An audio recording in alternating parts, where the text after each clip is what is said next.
move to Canada but not sure where to start, today's video is going to be very helpful for you because I'm going to cover what is Express Entry Profile, how you can create your profile sitting in your own country like India, Pakistan, or Nigeria, what are the documents needed, what are the costs involved, what is the CRS score, and also what are high demand jobs so that you can score better. So if this topic is of any use to you, make sure you keep watching the video till the end because I will be inviting Shafoli. But before that, a quick introduction about myself. My name is Sarica and welcome to Your Knowledge Buddy. I have good news for students who want to study abroad. If you want to study bachelor's, master's, or PhD in any of these listed countries, my team can help you free of cost. So what do you have to do? You have to fill the form which is provided in my video description and my team will reach out to you. Are you tired of hearing that there are no jobs in the UK? I've got exciting news for you. Just today, I spotted 168,772 jobs and vacancies advertised on read.co.uk alone. And guess what? There are even more opportunities on other platforms. If you're struggling to kickstart your UK job journey, join me in my UK Masterclass on 20th of July, 12 noon UK time. In this session, I'll cover everything you need to know, like different visa categories for settling down in the UK, which most of the people don't know. Number 2, a curated list of jobs that require lower salaries for visa sponsorship. Number 3, high demand career paths. Number 4, secret job sites for visa sponsorship. Number 5, mind-blowing AI tool to customize your cover letter and CV. And number 6, and the last one, interview preparation tips. Simply comment webinar and I'll send you a direct link to your DM. See you soon. So without any further delay, let me invite Shafoli. Hi Shafoli, welcome again to Your Knowledge Buddy. And if you don't mind, can you please introduce yourself to my audience, please? Thank you again for having me, Sarica. And for your audience that doesn't know me, I think most of them know me, but the ones who don't, my name is Shafoli Kapoor. I'm a regulated Canadian immigration consultant. In simple and layman words, I am licensed by the Government of Canada to give immigration advice to my clients who are looking to immigrate to Canada. And I am legally allowed to charge a fee for that. That is what it truly means.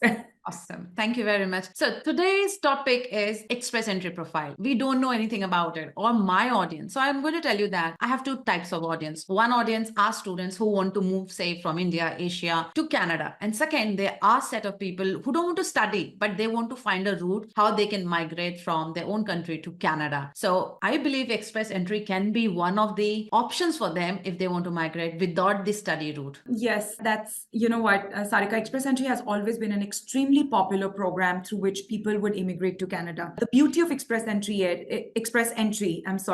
that you don't necessarily need a sponsorship for it. If you're under 30 years old, if you have education and bachelor's degree or a master's degree or even a diploma, a postgraduate diploma after bachelor's, a PGDM as we call it back home, and you have experience, more than 3 years of experience in a skilled occupation. If you have a sibling living in Canada, even if you don't, that's fine. But there are certain factors, and I can explain that shortly.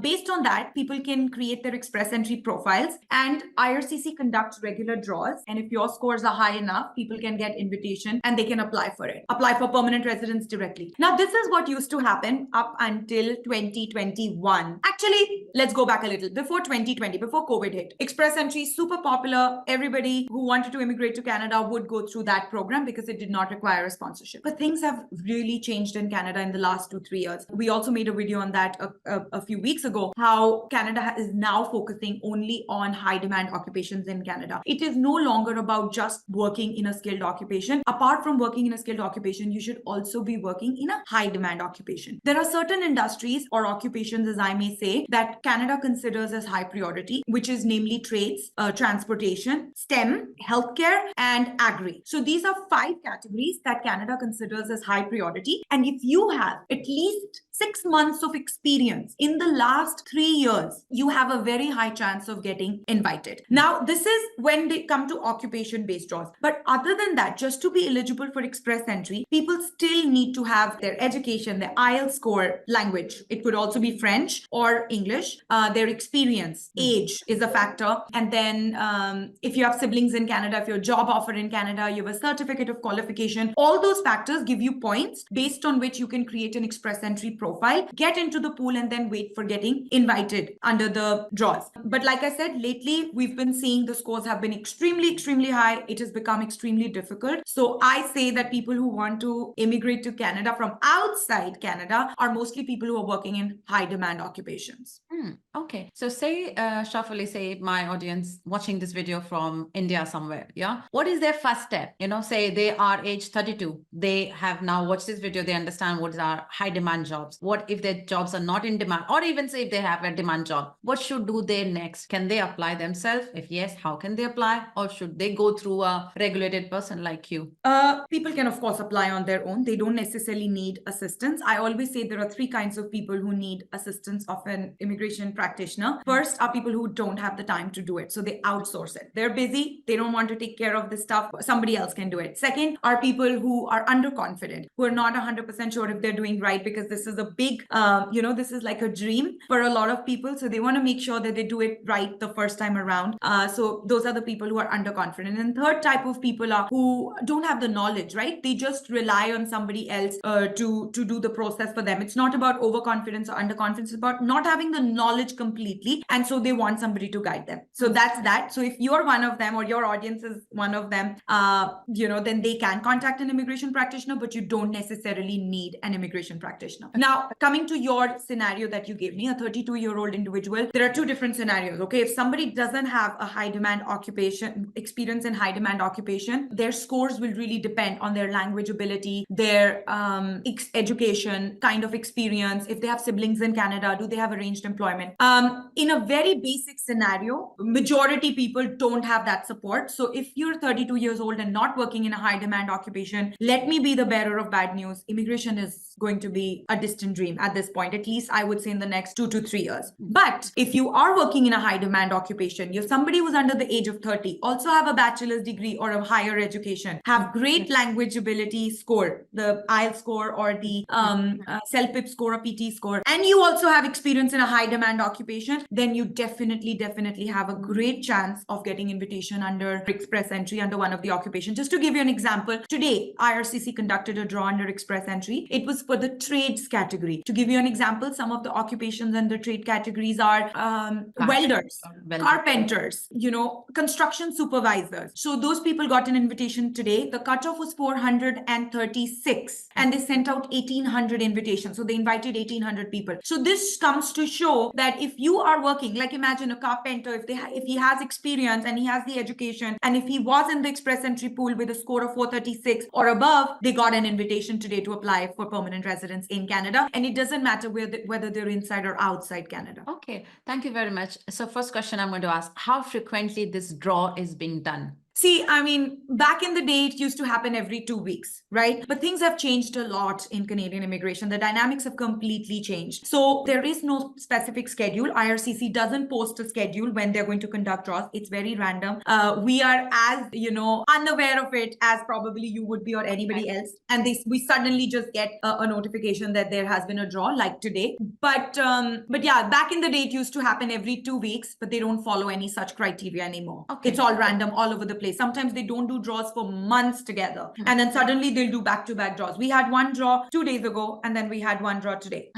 So what is the maximum score can anybody score? And what is like out of how much? Oh, the score is out of 1200, but of that 600 is given by a PNP program, right? So if a PNP, a provincial nomination, so a province nominates you, then you can get additional 600 points under express entry. Now keep in mind, I'm jumping the guns. Not all provincial nominee programs grant you 600 points. There are only those programs that are specific to express entry can grant you 600 points. In Canada, there are also programs through PNPs, provincial nominations, that are not through express entry, they're non-express entry. Now coming back, I don't want to segue too much from this topic, deviate too much from this topic, but a maximum points is out of 1200. Of that, 600 is for PNP. Not everybody gets that. So usually the scores remain anywhere between the range of, I'd say 250, which is very, very low. You basically are like, your education is very low, experience is very low, language ability is very low. That's when you get to that score. To a maximum of 550, 550, 560, people can get up to that. But then people with over 500 scores have, Canadian education, a bachelor's degree, foreign experience, Canadian experience, LMI supported job offer, and extremely high language scores. That's how you can get to such a high, and maybe some people even have many years, 3 years, 4 years of Canadian experience. That's how you can get to such a high score. On an average, you can think that people are between 400 and 470, 480, like on an average. Okay, thanks, Shafoli. Now, I'm thinking from, again, my audience perspective. Say someone who had already created their profile 2 years before, and they did not get an invitation for the last 2 years. And by now, they would have increased their experience, or, the age has also gone up. So do they have to always go back and create a new profile, or is there an option to go and update that Express Entry profile? So an Express Entry profile remains valid for 1 year. If you don't get an invitation in that 1 year, your profile automatically expires, and then you have to recreate your profile completely. You can't even copy paste. You literally have to create the whole thing again. Okay. So just from my audience, what is the total cost involved? Say the cost to create your Express Entry profile. And then, of course, if someone wants to take a help from someone like you, there will be cost. So what is like Express Entry profile creation? How much does it cost application? So there's no fee to create an Express Entry profile. The government doesn't charge you any money to create your profile. The government fee, if you get an invitation and you apply for permanent residence, there's a government fee of $1,610 that you pay to the government per applicant, per adult applicant. So husband, wife applying together, it's 1,610 times 2. And then if the children are also included, that's $225 per child. That's the fee that you pay to the government for after you get the invitation and when you apply for PR. Now, if you have to hire an immigration practitioner, well, everybody's pricing varies. It's case to case. Person's experience, like every immigration practitioner charges their own fee. So I would say anywhere in the range of maybe like $22,000 if somebody's lowballing, to maybe even $10,000 depending on the application and who you're going with. Yeah. Okay, cool. Thank you very much. So I think they all understand now the overall cost which is involved for Express Entry. And now let's talk about a little bit in terms of one piece of advice that you have to give to my audience, for whatever you have seen, why people are not getting invited because of low score. How can people improve so that they get invited? What one piece of advice will you give? I would say French. If people can learn French, Canada needs people in the French stream. Canada needs people in healthcare. Canada needs people in the STEM industry. These 3 industries are not going anywhere, I think, and trades, of course, construction, these 4 industries. So if you are a French speaker, or if you can get a CLB 7, an average score of 7 in your TEF exam, TEF and TCF are 2 exams that one can write for French. If you can get a CLB 7 in either one of these tests, great. You have very, very high chances of getting permanent residence. The other option is that if you work in healthcare sector, and healthcare sector doesn't mean you're working as an admin assistant in a hospital. That doesn't work. But if you're a hardcore healthcare worker, like you're working as a nurse, a registered nurse, a practical nurse, or you're working as a PSW, a personal support worker, or if you're working as, let's say, a physician, a dentist, a physiotherapist, a pharmacist, a pharmacy technician, a pharmacy assistant, so hardcore healthcare occupations, then you are needed in Canada, and there's a very high chance you'll get invitation. That's one. STEM, engineers, architects, if you're working as mathematicians, statisticians, actuaries, so STEM occupations, you also have a very high chance. Computer engineers, software developers, web designers, web developers, great chance to get an invitation if you have experience in that occupation. Then the third is trades, construction, carpenters, welders, supervisors in the construction industry, elevator mechanics, those kind of occupations. If you have experience, great chance. The other 2 occupations, transport and agriculture, I personally feel that might change next year because these occupations or the industries that are in demand are yearly basis. So they might review this next year and the occupations might change. So we don't know what's going to happen next year, but as of right now, these are the industries. And I don't think so trades, healthcare, STEM is going anywhere until 2025 or 2026. So my suggestion is learn French, work in a high demand occupation. If you cover these points, then I think there's a very high chance for you to immigrate to Canada. Otherwise, you'll have to look for alternate routes, which is maybe doing a PNP, looking for a job offer, or maybe studying in Canada. But again, remember, even after all of that, you will still have to come to Canada and work in a high demand occupation because the dynamics of Canadian immigration has changed. Okay, good. Amazing. Thank you very much, Shafoli. This was very useful. And for for anyone who's watching this video, if you need any help, I will leave Shafoli's details in my video description, pinned comment. Feel free to reach out to her. Thank you for coming and sharing your knowledge, and all the best to you, Shafoli. Thank you so much. Thank you.